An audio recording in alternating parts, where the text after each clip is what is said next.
I'm Emma, 26 female. I'm here to share a story about family drama that's been brewing for years but hit its peak recently. It revolves around my older sister Jessica, 30F, our complicated sibling dynamic, and a wedding that turned everything upside down. Jessica and I have always had a strange relationship. She's the textbook definition of the golden child, outgoing, confident, and effortlessly charming. Growing up, she was the star of every family gathering. She was prom queen, valedictorian, and the one everyone assumed would go far. Meanwhile, I was the quieter, artsy kid who stayed in the background. I didn't mind it much until I got older and realized how much space Jessica seemed to take up in every room. In my early teens, I discovered makeup. It started as a hobby, watching YouTube tutorials and experimenting with drugstore products. Over time, it became a form of self-expression for me. I loved how a swipe of eyeliner or a bold lip could make me feel more like myself. By the time I was in college, makeup wasn't just something I enjoyed, it was a part of who I was. People started noticing too. Compliments about my makeup became a regular thing. And for the first time, I felt like I wasn't just Jessica's little sister. I was Emma, and people were seeing me for me. This shift didn't go unnoticed by Jessica. She never said anything outright, but I could tell it bothered her. Little comments started creeping in.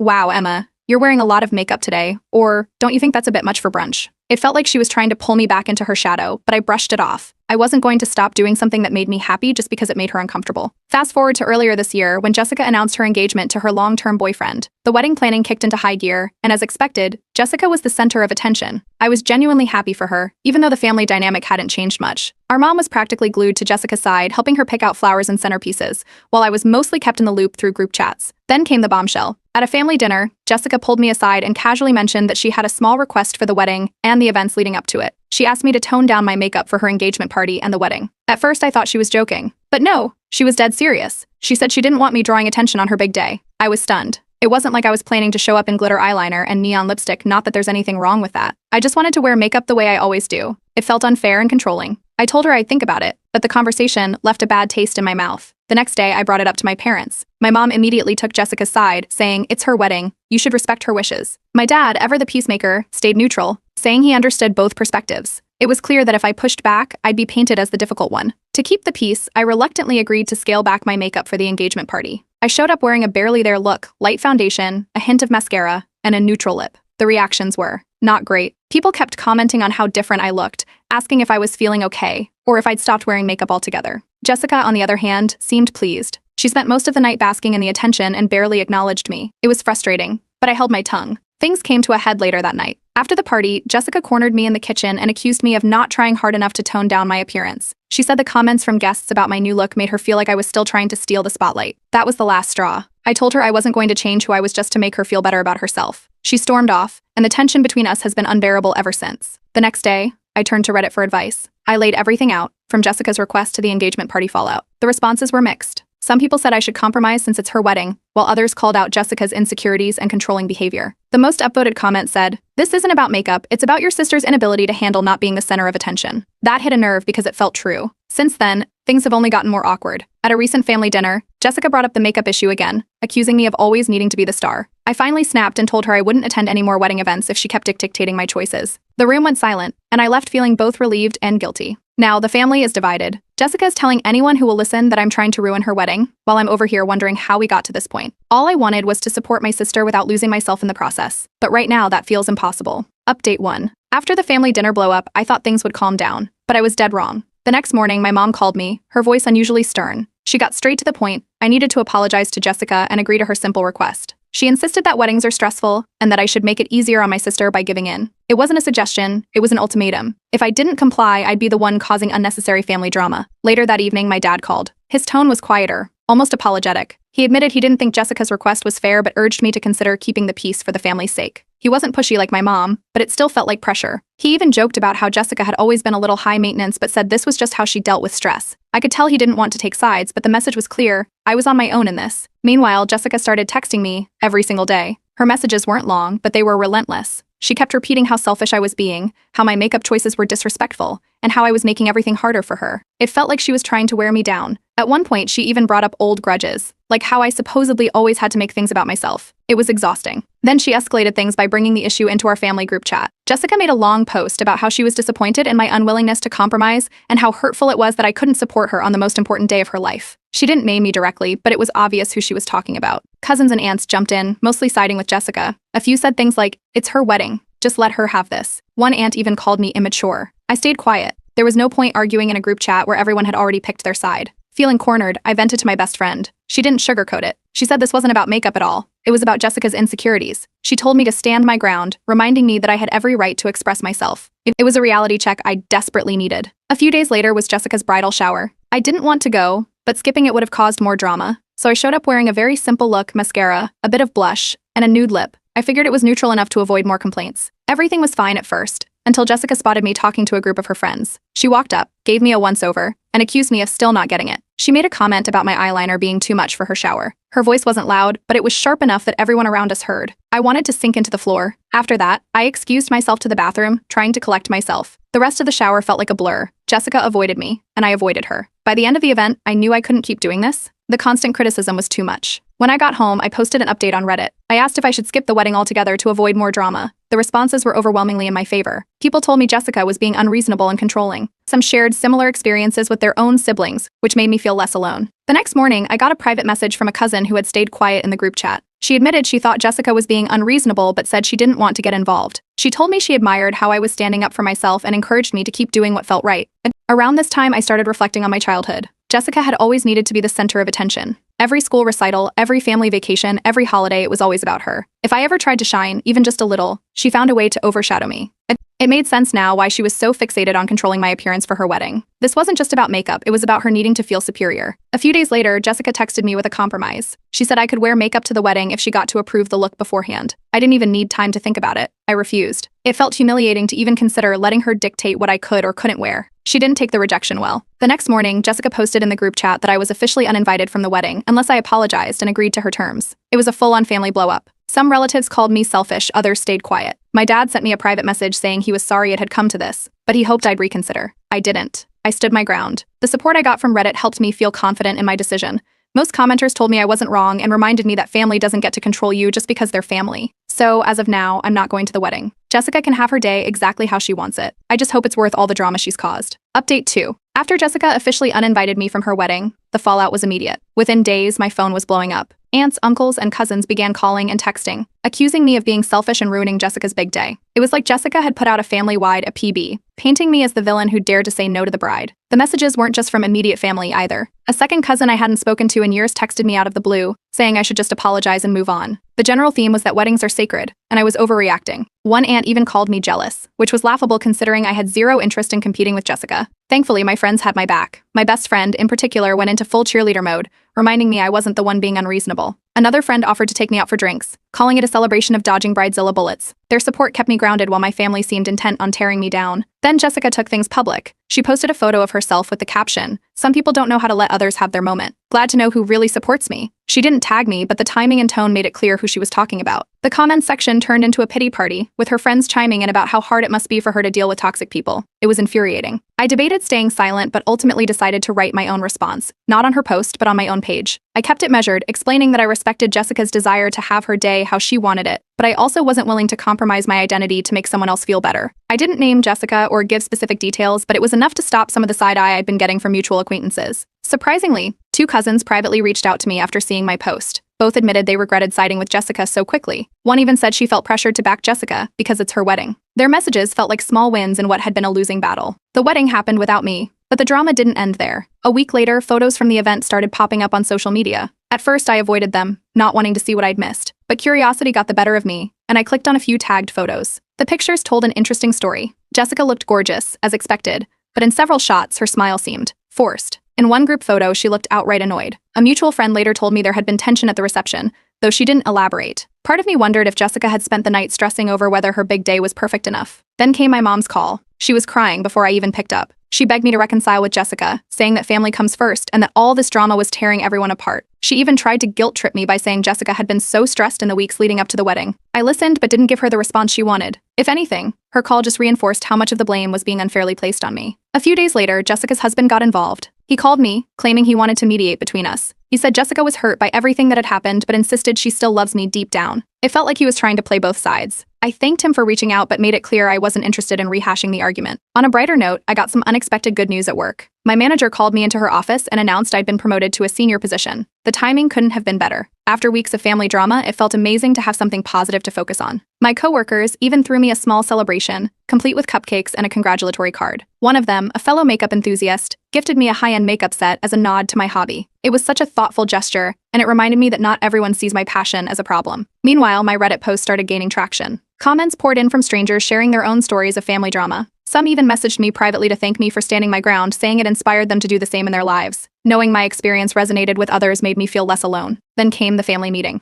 My dad organized it, hoping to mend fences. I didn't want to go, but he insisted it was important. The meeting was exactly what I expected, tense and unproductive. Jessica doubled down, claiming my makeup overshadowed her even on regular days. She accused me of intentionally trying to steal the spotlight, and when I calmly pointed out how ridiculous that sounded, she stormed out of the room. I followed her lead shortly after, realizing there was no point in continuing. When I got home, I updated Reddit again. The comments were overwhelmingly supportive, with people encouraging me to keep prioritizing my boundaries. One commenter summed it up perfectly. "You're not just fighting for yourself, you're teaching your family how to treat you." And that's exactly what I intend to keep doing. Update 3. A few weeks after the disastrous family meeting, something surprising showed up in my mailbox, a handwritten letter from Jessica. I hadn't heard directly from her since the meeting, so it caught me off guard. The letter was lengthy, filled with apologies and what sounded like genuine remorse. Jessica admitted she had been unfair, saying she let her insecurities get the better of her. She even acknowledged that her behavior during the wedding planning was controlling. I wasn't sure what to think. On one hand, it was nice to see her take accountability, something she'd rarely done before. On the other hand, I couldn't help but wonder if this sudden change of heart was motivated by guilt or the growing backlash she'd been facing. People had started noticing her behavior, and not all the whispers were flattering.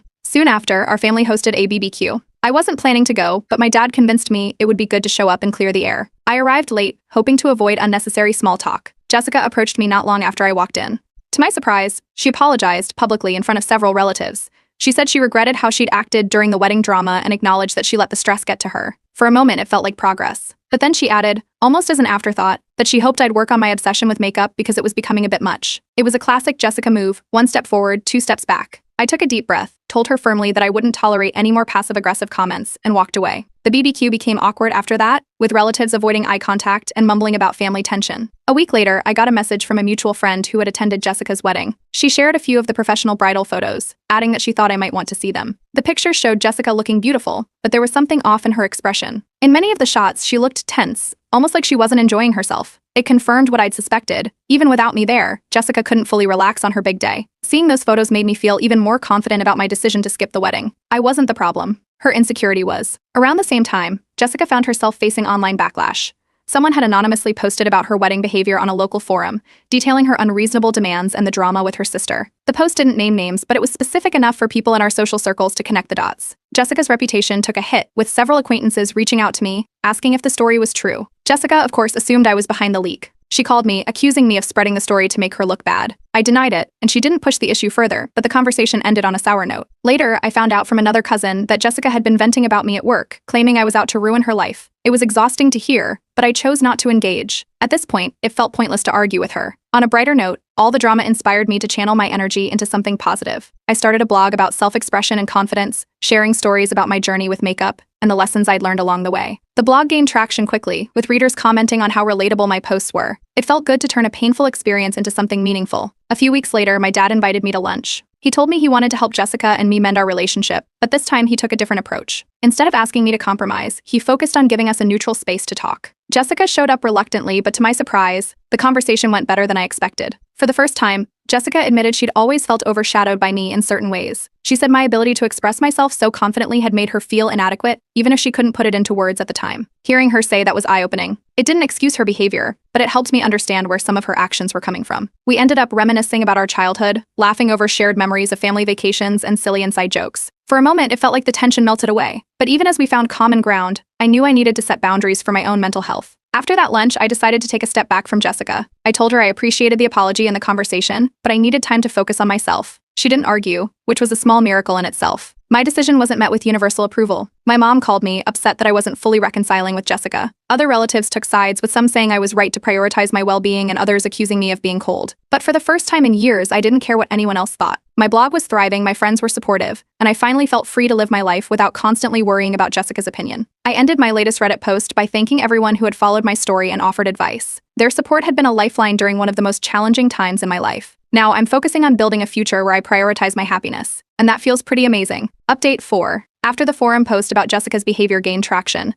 things started spiraling for her in ways I hadn't expected. A few of her friends and acquaintances, who I assume connected the dots, quietly unfollowed her on social media. I heard through a mutual contact that people were gossiping about her controlling nature and her obsession with appearances. The whisper spread, and I got a text from another cousin saying she'd overheard someone at a bridal boutique mentioning Jessica's wedding drama. It wasn't hard to figure out why Jessica was so quick to blame me for the leak, even though I had nothing to do with it. The family became even more divided after this. Some relatives began openly criticizing Jessica, saying her behavior was a cautionary tale of what happens when insecurities go unchecked. Others doubled down on defending her, claiming I was being stubborn and refusing to move on. At this point, it felt like every family gathering came with an undercurrent of tension, even when Jessica and I weren't there. Meanwhile, my blog about self-expression and confidence started gaining momentum. What began as a small passion project turned into something much bigger. Readers resonated with my posts, sharing their own stories of dealing with family drama and the pressure to conform. The comments were full of support, with many people saying my journey inspired them to embrace their individuality. I hadn't anticipated this kind of response, but it was deeply validating. Around this time, Jessica's husband reached out to me. He sent a carefully worded message, apologizing for his role in enabling the wedding drama. He admitted that he had tried to mediate between us during the planning process, but realized he hadn't handled it well. He also hinted that Jessica was struggling with the backlash from the forum post and suggested she needed time to reflect. It was an unexpected olive branch, but I wasn't sure how to respond. For now, I decided to leave it at a polite acknowledgement. Then rumors surfaced that Jessica was planning a redo of her wedding photos. A cousin mentioned it in passing, saying Jessica wanted a smaller, more intimate shoot to capture the stress-free vibe she felt was missing from the actual day. The kicker?